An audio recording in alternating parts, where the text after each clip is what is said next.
తత్సత్. ఓం సదాశివసమారంభాం శంకరాచార్యమధ్యమాం తత్వవిదానందపర్యంతాం వందే గురుపరంపరాం. ఓం శ్రీ గురుభ్యో నమః. పూజ్య గురుదేవులు తత్వవిధానంద సరస్వతి స్వాముల వారి దివ్యచరణారవిందములకు ప్రణమిల్లుతూ పరిపూర్ణ పరబ్రహ్మస్వరూపులకు ప్రియాత్మ బంధువులారా, ఓం.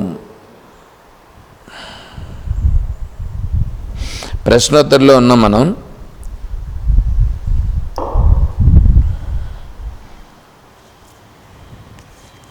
16వ శ్లోకం అయ్యింది.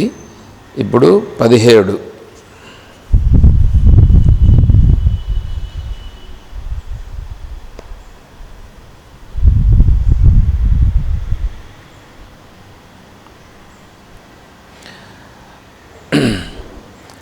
వాసో న సంగః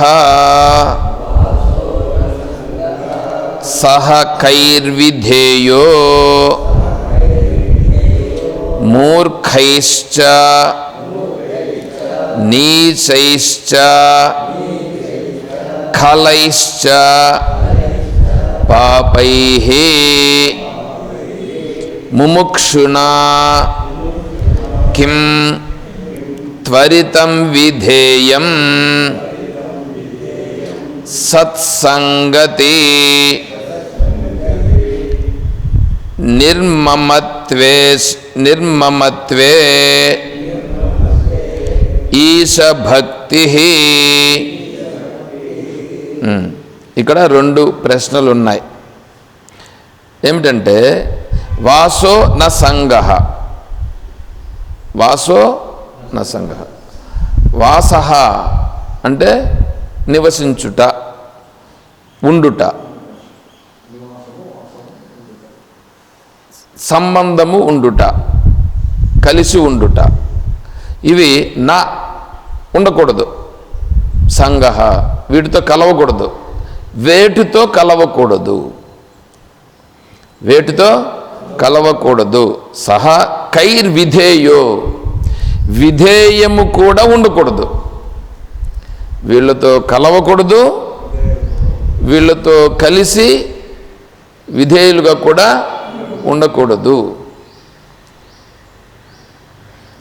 వాళ్ళు ఎవరంటే మూర్ఖైశ్చ, మూర్ఖులతో, నీచైశ్చ, నీచులతో, ఖలైశ్చ, దుష్టులతో, పాపైః, పాపులతో.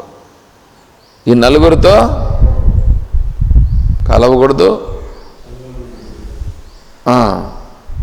వాళ్ళతో ఏ విధంగానూ కాకూడదు.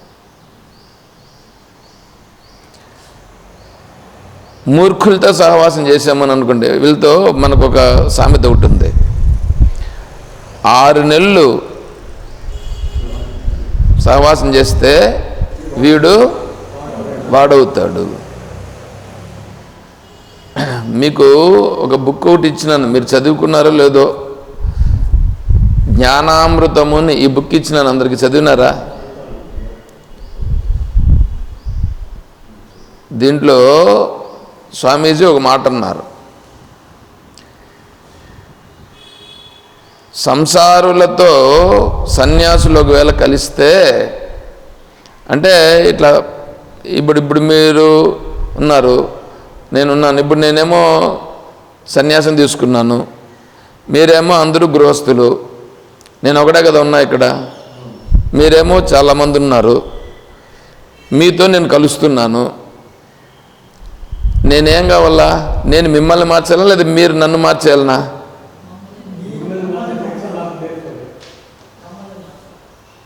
మీకు ఆ సామర్థ్యం లేదులేండి. నేను రాను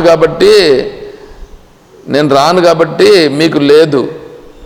మీరేం సామాన్యులు కాదు, మీరు కాదు. ఈ ప్రకృతి సామాన్యం కాదు, నన్ను లాగేసేదానికి ప్రయత్నం చేస్తూ ఉంటుంది.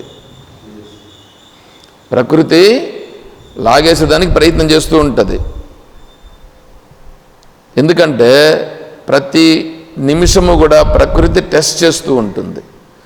వీడు ఏ మార్గంలో పోతున్నాడు, వీడు ఎలా ఉన్నాడు, అందరికీ ఉంటుంది టెస్ట్. నన్ను కూడా చూస్తూ ఉంటుంది. దీంట్లో భాగంగా ఏం చేస్తుందంటే అప్పుడప్పుడు వీళ్ళు గృహాలకు పిలవడమో,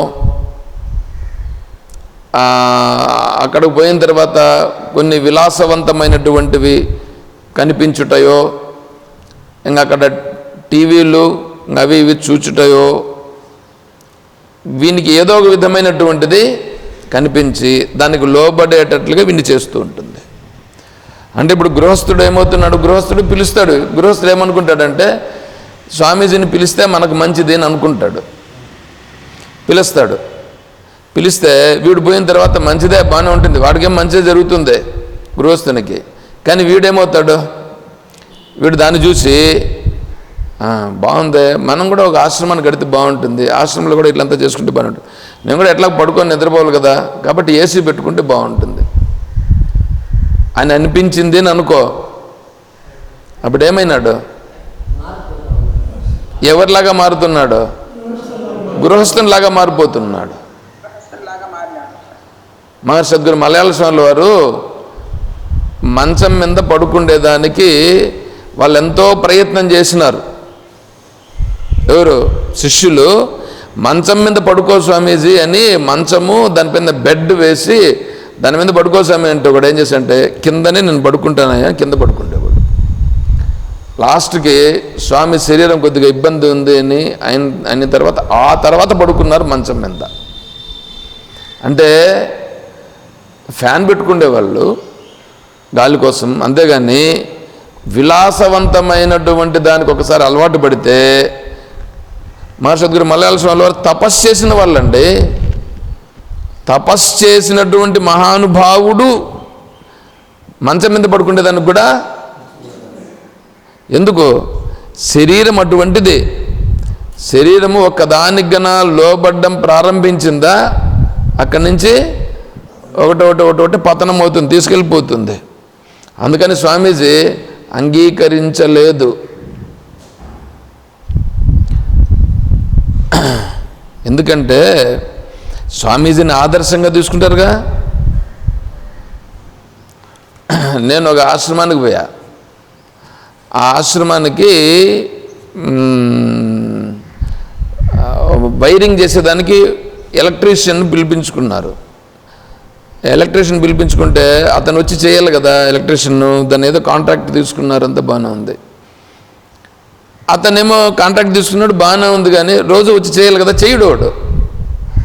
ఈ స్వామీజీ అంటాడు, ఏందయ్యా ఇల్లు, ఏం డబ్బులు తీసుకోవట్లేదా, చేయట్లేదా అని అంటా ఉన్నాడు.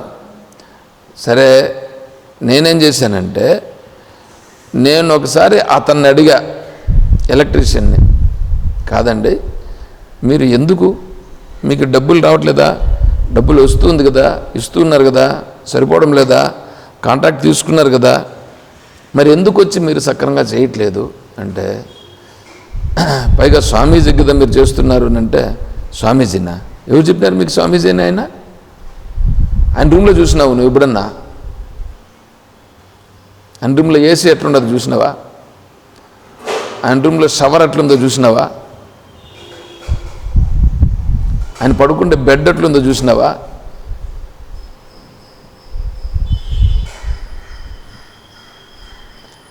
ఆయన దీంట్లో బాత్రూంలో ఎట్లా ఉండదో చూసావా అందన్నాడు. నేనేం మాట్లాడలేదు. ఎందుకు, అతని దృష్టిలో ఇతను స్వామినుందా, అందుకని అతను కూడా అలాగే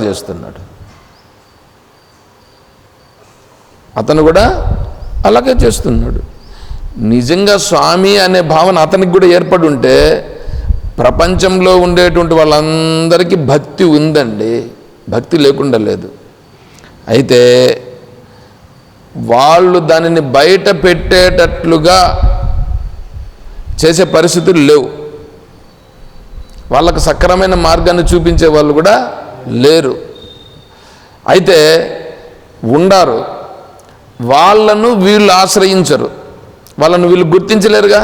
ఎందుకంటే వీడికి ఆ పరిపక్వత లేదుగా. ఏదో చేయాలా, తెలుసుకోవాలా, దేవుని కోసం ఖర్చు పెట్టాలని అనుకుంటున్నాడు, కానీ నేను ఎలా నిజంగా ఖర్చు పెట్టాలా, ఏ విధంగా ఖర్చు పెట్టాలా అని తెలుసుకునే మార్గం లేదు. పైగా వీడు అనుకుంటా ఉండేదే భక్తిని, నిజమైన భక్తిని వీడు అనుకుంటున్నాడు. ఇంకా మనకు 11వ అధ్యాయంలో దాదాపు 33వ శ్లోకం దగ్గరికి వచ్చినాం. ఇంక 22 శ్లోకాలు అయిపోయిందంటే మళ్ళీ భక్తి అనేటువంటి దానికి వస్తుంది. అప్పుడుండది భక్తిని గురించి నేను ఎలా చెప్పాలని అనుకుంటున్నాను, నేను అంతా ఇంక అక్కడ అట్లాగే నా మానసిక పరిస్థితిని అంతా ప్రకటిస్తాను నేను. ఇంతకు ముందు కథ వేరే, ఏదో ఎట్లా ఏమో ఉంటుంది. ఇప్పుడు అట్లా కాదు. నా పరిస్థితి ఏంటంటే నా నిజమైన స్థితి ఏదైతే ఉన్నదో దాన్ని ఇట్లా కూర్చొని ఈ విధంగా నేను ఇప్పుడు ఓంకారం చెప్పాలనుకొని అందరి దగ్గర చెప్పించాలనుకొని కూడా మళ్ళీ నేను మానుకున్నాను చూడండి.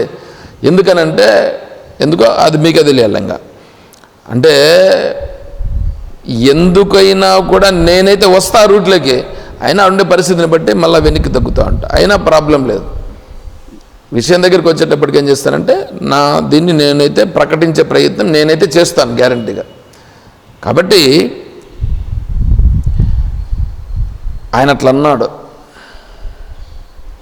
అంటే ఇప్పుడు ఈయన కూడా సంసారా లేకపోతే సన్యాస?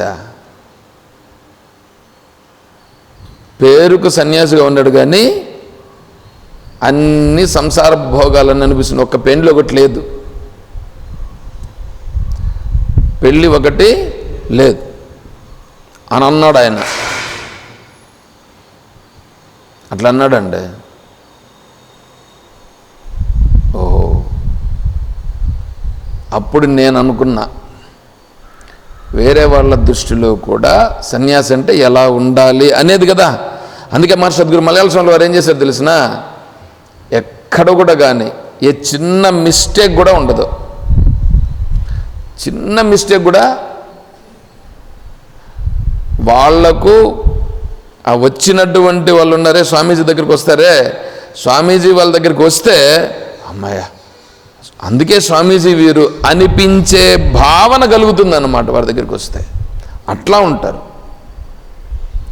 కాబట్టి సంసారులతో సన్యాసి కలిస్తే సంసారుల మనస్సులో భావాలు మార్పు రావాలి, కానీ సన్యాసిలో మార్పు వస్తే అదే స్వామీజీ చెప్పారు దీంట్లో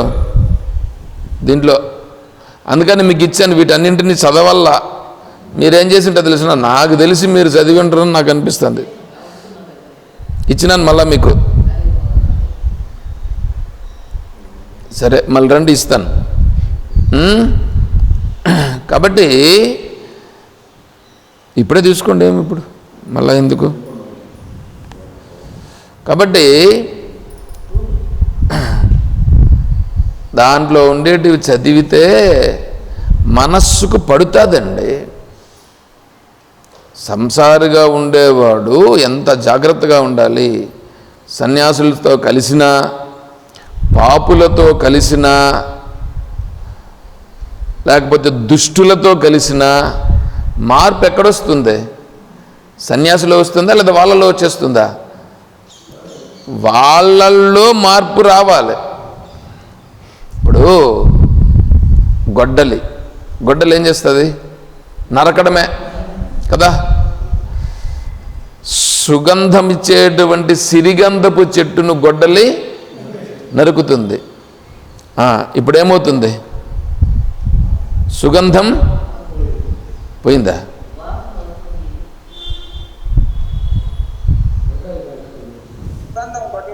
గొడ్డలికి గంధం అంటుకునింది. గొడ్డల్ని ఇప్పుడు నువ్వు దీని మీద పెట్టుకో, ఎట్లుంటుంది? సుగంధమైనటువంటి వాసన వస్తుంది. వస్తుందా రాదా? గొడ్డలు చేసిన పని ఏంటి? నరకడం చేసింది. ఎవరు నరికింది? సుగంధపు చెట్టు నరికింది. సుగంధపు చెట్టును నరికినా సుగంధపు చెట్టు ఏం చేసింది? సుగంధమును గొడ్డలికి ఇచ్చింది, కానీ తను మాత్రము బాధపడలేదు. ఏమండి? అది సాధుత్వం అంటే. అలా ఉండాలి. భగవంతుని తత్వం తెలుస్తూ ఉన్నది అంటే అలా ఉండాలి, ప్రకటించాలి. ఎవడో ఏమో అన్నాడు, వానిపై నేను ఇలా చేస్తాను, వీడిపై అట్లంతా కాదు. మనం అలా చేస్తున్నాము అంటే మనం మారడం లేదు అని అర్థం.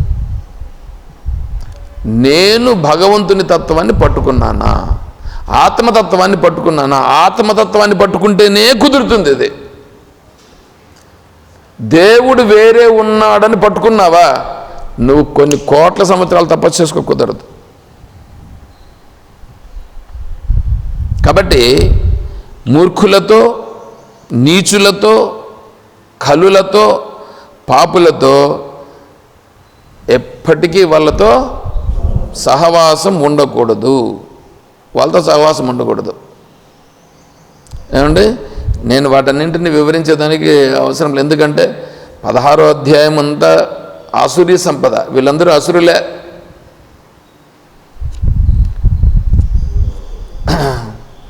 టక్ చేసుకొని వస్తారు. టక్ చేసుకొని వస్తే అదే ఇంతకు ముందు కూడా ఒకసారి చెప్పాను నేను. స్వామీజీ వాళ్ళు వేదాధ్యయనం చేస్తున్నారట. వేదాధ్యయనం చేస్తూ ఉంటే ఎవరో ఒకతను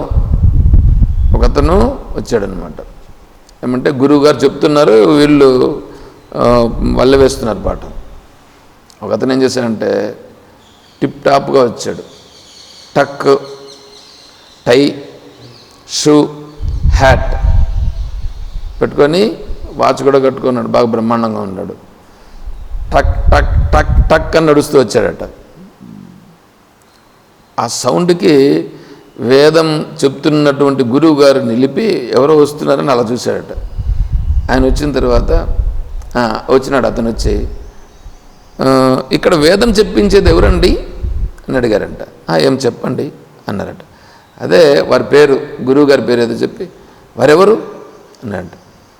నేనేనండి అంటే, నాకు కూడా వేదం నేర్పుతారా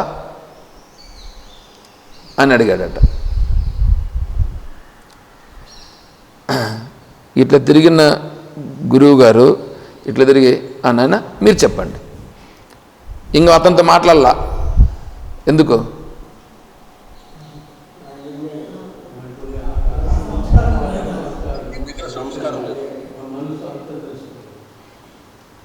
ఇట్లా తిరిగాడు, మళ్ళీ ఇట్లా తిరిగాడు అంతే గురువు గారు. వాడికి వేదం నేర్చుకోవాలంటే ఏముండాలి వాడి దగ్గర? అవన్నీ ఉండాలిగా. అర్జునుడు అన్నాడుగా, అర్జునుడు వెలుబుచ్చాడుగా, కార్పణ్య దోషోపహత స్వభావ పృచ్ఛామి త్వాం ధర్మ సమ్మూఢచేతాః యత్ శ్రేయస్య నిషిదం బ్రూహి తన్మే శిష్యస్తేహం సాధిమాం త్వాం ప్రపన్నం. ఏమండి? గురువు దగ్గర నేర్చుకోవాలని అనుకుంటే శిష్యుడు ఎట్లా ఉండాలి? అలా ఉండాలిగా. ఈయన ఎలా ఉండడు?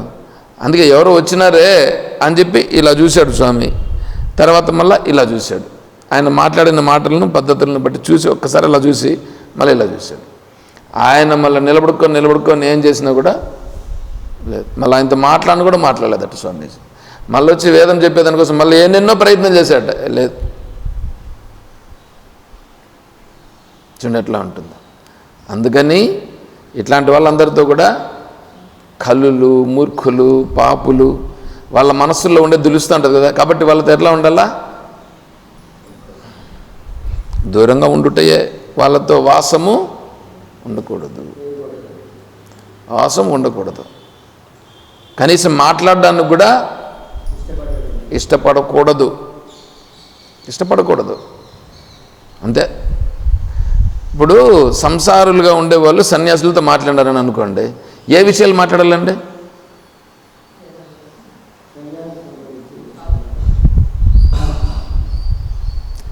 వాడి మనసుల్లో ఉండేటివి మాట్లాడతారు. సంసార విషయాలు కూడా మాట్లాడచ్చు, కాదని చెప్పట్లేదు. కానీ ఆ సంసార విషయాలు మాట్లాడేటప్పుడు కూడా ఈ సంసారము నన్ను బంధిస్తూ ఉంది, దీంట్లో నుంచి నేను బయటపడాలనే ఉద్దేశంతో మాట్లాడితే వాడు దీంట్లో నుంచి బయటపడాలని అనుకుంటున్నాడని అనిపిస్తుంది. కానీ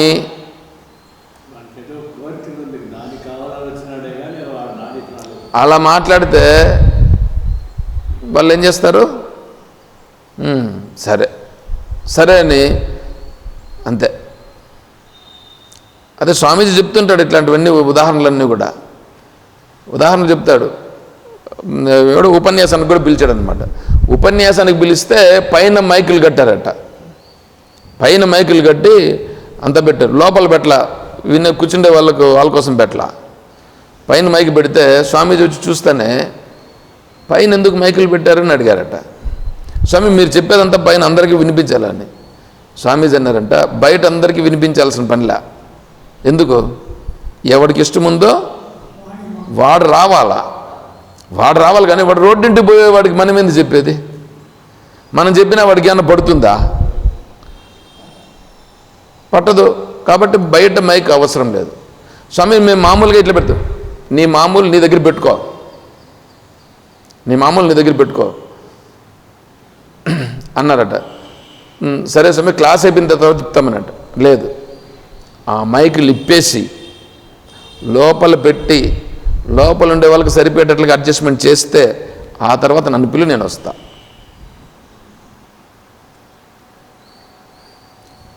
స్వామీజీ చెప్పినామంటే నిజంగానే అస్సలు అదే చెప్పాను కదా ఇంతకుముందు కూడా. కాఫీ ఎవరో అడిగితే ఫిల్టర్ కాఫీ అడిగితే వాడు బ్రూ కాఫీ ఇచ్చినాడు. మళ్ళా వానితో అసలు మాట్లాడలేదు. ఎందుకు? చెప్పిన మాటనే సక్రమంగా పాటించినోడు వానికి ఏంది చెప్పాలి? అర్థమవుతుందా?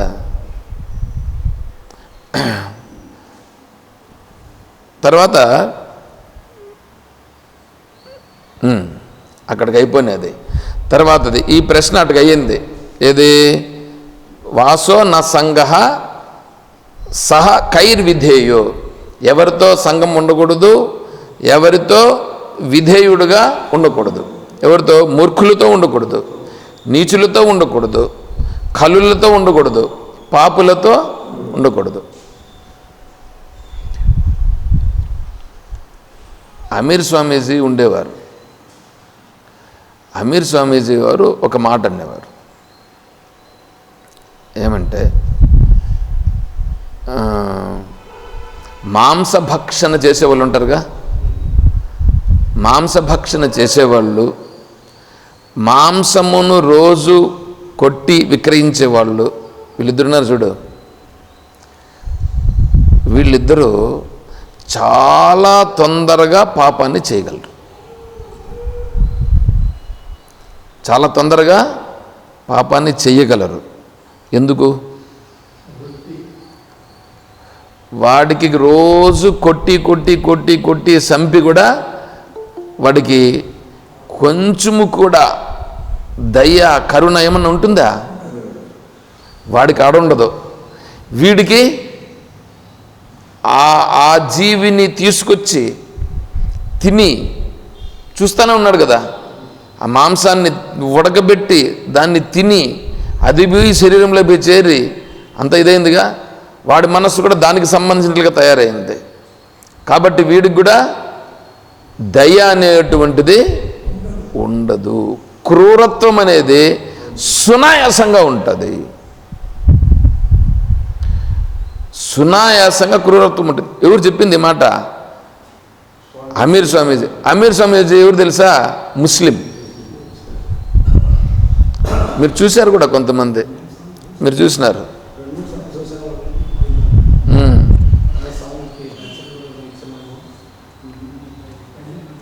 మ్యారేజ్కి కూడా వచ్చినారు. అప్పుడు మీరందరూ కూడా సమావేశం కూడా అయ్యారు.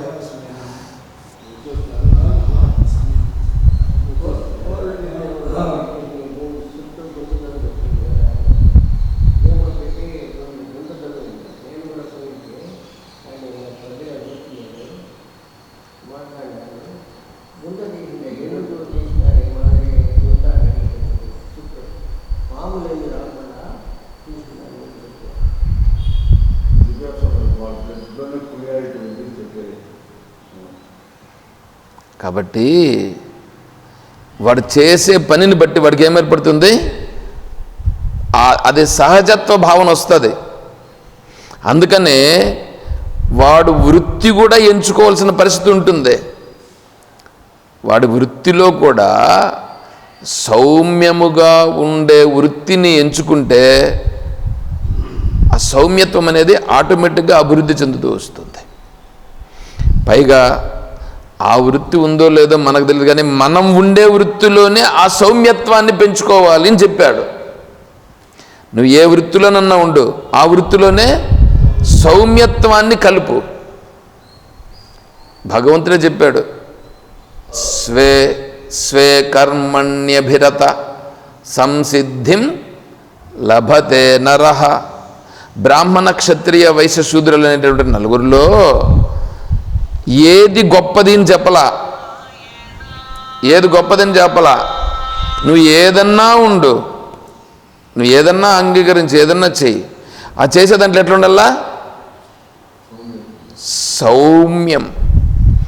సౌమ్యం రావాలంటే నీకు ఈ ఆత్మతత్వం అనేది పట్టుబడాల.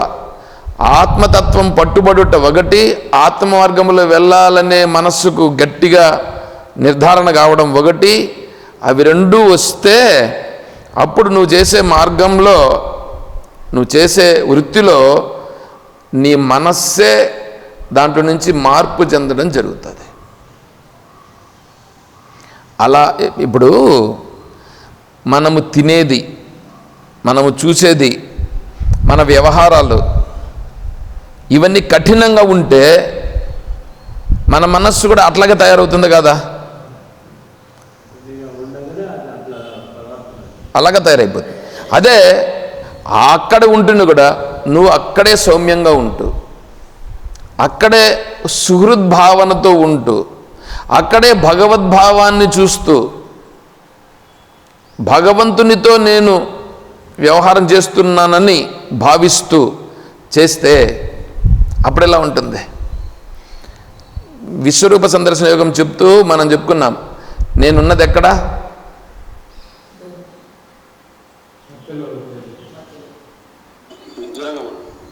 విశ్వరూపములో నేనున్నాను.